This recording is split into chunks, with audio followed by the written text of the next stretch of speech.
Coming from CNBC, oh lordy, AI spending expected to top $1 trillion in 2 years. That estimate's way too low if Jensen Huang is right.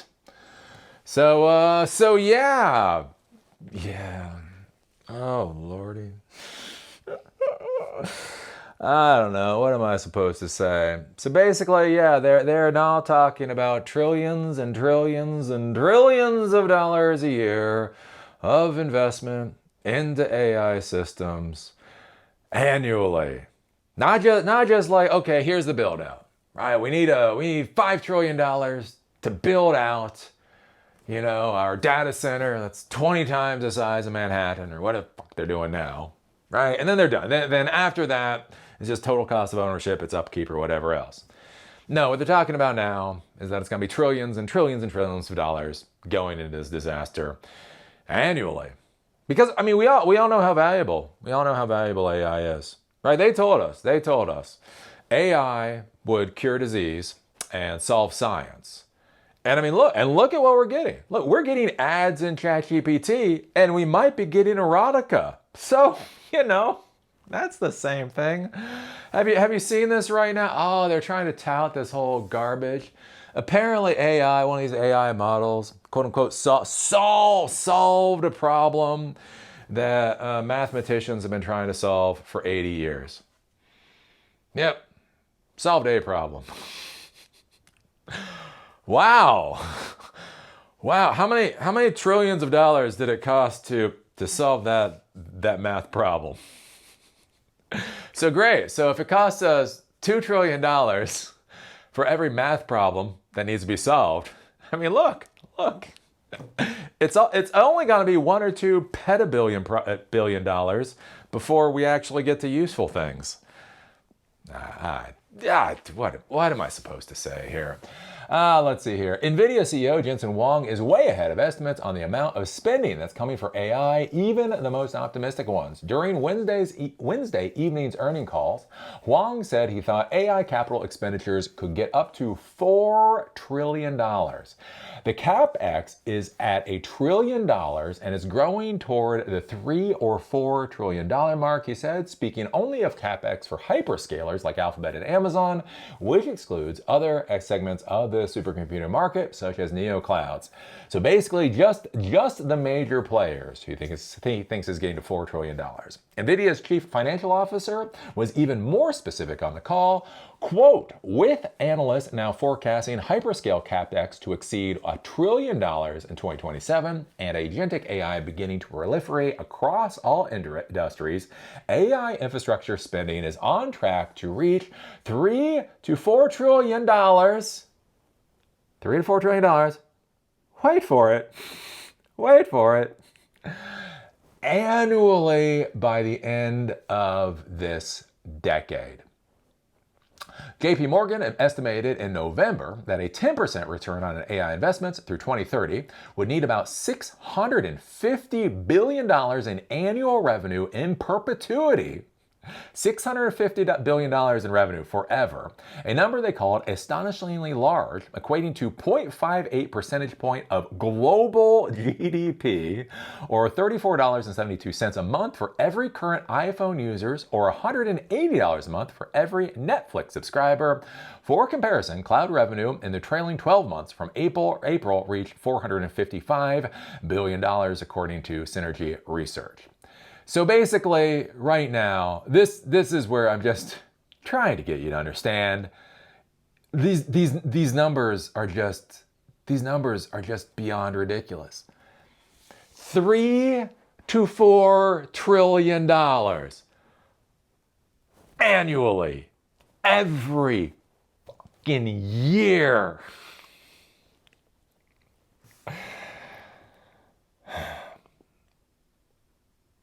So yeah, all right, JP Morgan. Oh yeah, in order to get a decent return, they only have to bring in $650 billion in revenue. So as they say, like if every iPhone user spent $34 a month on AI, then they could get to $650 billion in revenue. And that's one of the things I saw before. Like I was listening to somebody talk about this. And again, the weird arguments in the AI world.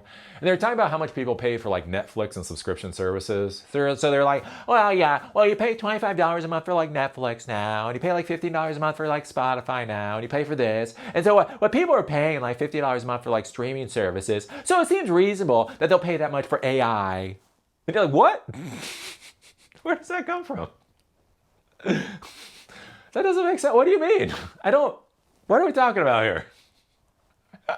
Like when I use Netflix, here's the thing about Netflix. When I use Netflix, I get a product I am willing to spend $25 a month for.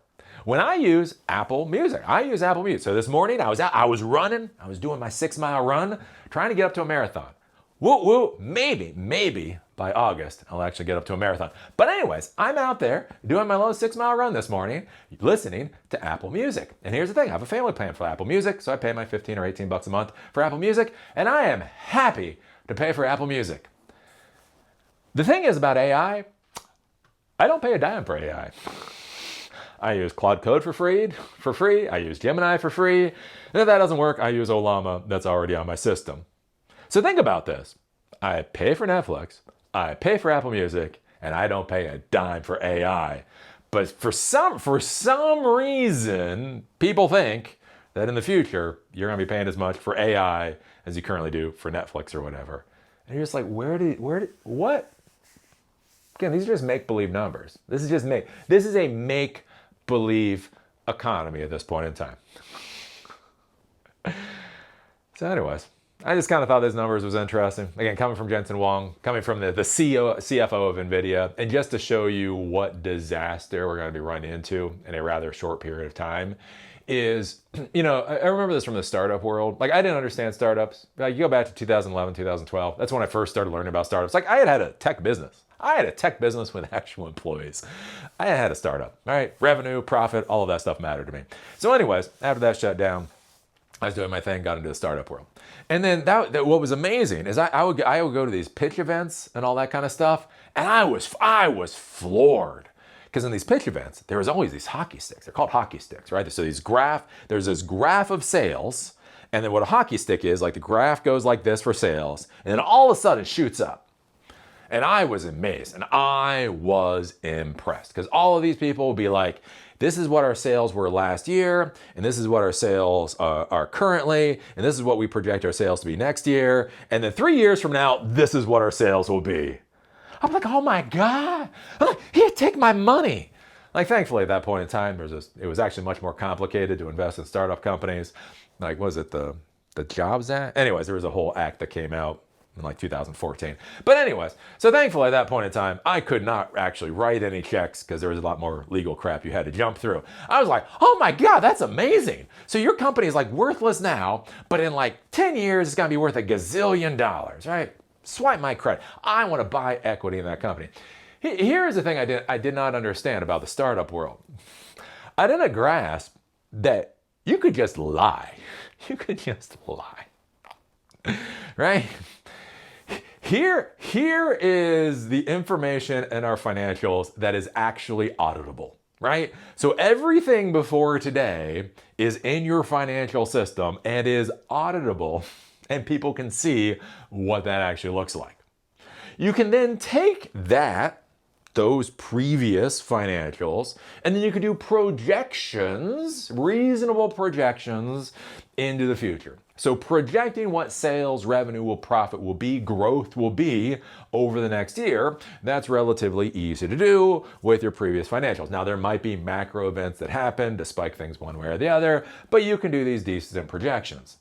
Here's the issue, is once you get out like a year and a half past where you currently are, that's when doing projections gets a little bit squirrely because you're just not really sure how all the numbers are going to look. And that's why, if you ever look at these startup companies, it's always about the 1.5 year mark where they go like this. Because that's when they can start lying. And anyways, that's what I feel like we're dealing with in this whole AI world, is they've just learned they can lie. I mean, you know what I'm saying. This isn't, like, at least supposedly this is a quote. Supposedly this is a quote from the CFO. Spending is on track, 3 to 4 trillion annually by the end of the decade. In what world does that make any ounce of sense? Other than make-believe world. Other than make-believe world. So anyways, this is the path we're on. This is the path we are on to destruction. I just wanted to do this video to just show you how abjectly stupid all of this is. It is just beyond, right? It wasn't that long ago. How long ago was it? Was it like six? It was fall. I think it was fall. It was fall of last year. It was like fall of 2025, I believe. I coined the concept of the stupicorn, right? There are unicorns. Unicorns are worth $1 billion. Startup companies worth $1 billion. There are decacorns. Decacorns are startup companies that are worth $10 billion. And then with these AI companies, that's where I coined the concept of the stupicorn of, private, companies basically being worth $100 billion. It was like, that is stupid. In less than a year, we have gone from these companies being valued at $100 billion to these companies being valued at damn near $1 trillion. None of this makes sense. None of this will work out well. This will end in everybody's tears. I'm just putting it on the table so everybody grasps what's happening. So anyways, what do you think about this? What do you think about a world where like nobody cares about reality anymore? You can just, hey, here is the thing about the Eli the Computer Guy YouTube channel, right? I project 20 gajillion in sales a year and a half from now. Like right now, we're making some good ad revenue. We'll probably get some sponsors in there. We'll probably be doing a little bit better. So out to about a year from now, like we're projecting nice, steady growth of the Eli the Computer Guy channel. But I'm telling you, if you invest in me now, what you really got to see is that a year and a half from now, we're going to be making $20 gajillion per month. So you want to buy equity in Eli the Computer Guy now because, obviously. I hate this time period. Like, what's so weird? Like, I'm almost 50. I'm only like months from being 50. And like the most frustrating part about all of this is it's just getting worse. It's just getting worse. Like I was there for the dot-com bubble. I remember sitting in cafes with friends of mine as they were explaining, Eli, you have to be buying into these internet stocks. Look at how much money there is. Right. And the thing was, like, I had two friends of mine. One of them worked for MCI WorldCom. Yeah, that didn't work out. He had so many stock options. He was so wealthy in stock options.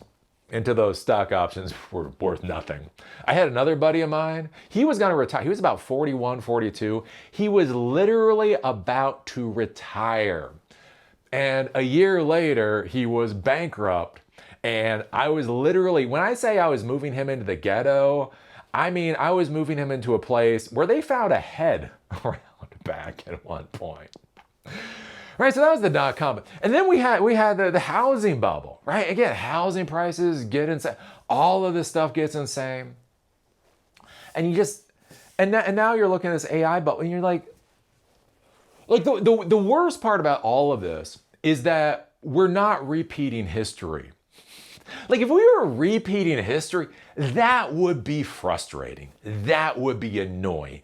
What is horrifying is we keep ratcheting this shit up.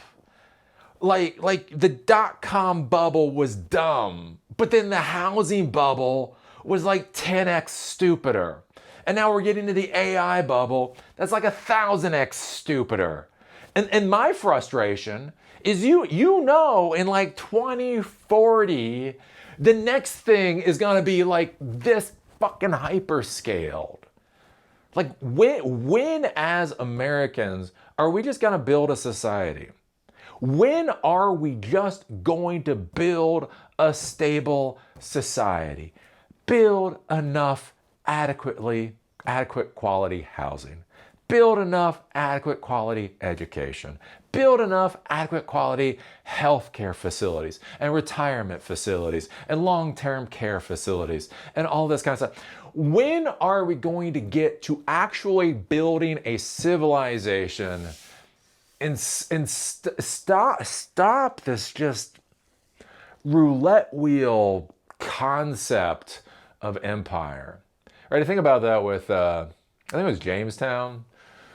So my wife and I, we traveled around the country back in 2015 in a travel trailer, and we went to Jamestown. So you guys, anyways, you go to Jamestown, they give you a little tour or whatever. I think one of the fascinating things, and I think like when you think about like original sin or original failure for the United States, is there a time about this with Jamestown, where at one point the governor of Jamestown had to pass a law because all the people that came to Jamestown, they were planting tobacco. So tobacco was literally green gold. Like, this was still when tobacco was very new, so you had a highly addictive substance that everybody wanted. Nobody saw the downside to it, and so basically they could grow tobacco in Virginia, ship it back to England, and just make buckets and buckets and buckets of money. But here's the funny part, and here's the thing to think about. This is where I get frustrated. And you know, this has been a problem with the American civilization, like going back to Jamestown, going back to before we had an American civilization, that this was the original sin. Literally, the governor had to pass a law to mandate that the colonists plant edible food, because what was happening is the colonists would land in Jamestown, they would get their plot of land, they would literally plant the entire plot of land with tobacco, right? Because every leaf of tobacco you could grow was money, right? So you want to make the most money possible. But here's the funny thing. You also need food. You also need food. So literally, they weren't planting corn, and they weren't planting potatoes, and they weren't planting stuff to actually keep them fed, because that is what a chump would do. Why would you plant potato on land you could plant tobacco?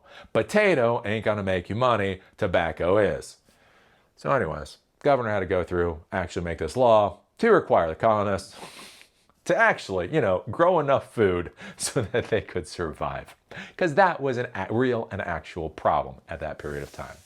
And I feel like we have not learned our lessons from Jamestown. Again, housing prices. People can't afford housing. People can't afford education. Our hospitals are literally closing. Under Obama, our hospitals closed. Under Trump, our hospitals closed. Under Biden, our hospitals closed. And under Trump, our hospitals are still closing. Right? By the day, the foundations of our society are fracturing, and yet the focus is on $3 trillion, $4 trillion of AI investment annually, because that's the future. We are going to have more AI than we know what to do with as we're fucking starving and homeless. That is literally the path that we're on. Starving, homeless Americans with more AI than they can comprehend. But anywho, what do you think about all this? Put your thoughts down below. If you like these episodes and you want them on Spotify or on Apple Podcasts, there's a link in the doobly-doo. Also, if you want to follow me on LinkedIn, there's a link down there too. With that, see y'all later.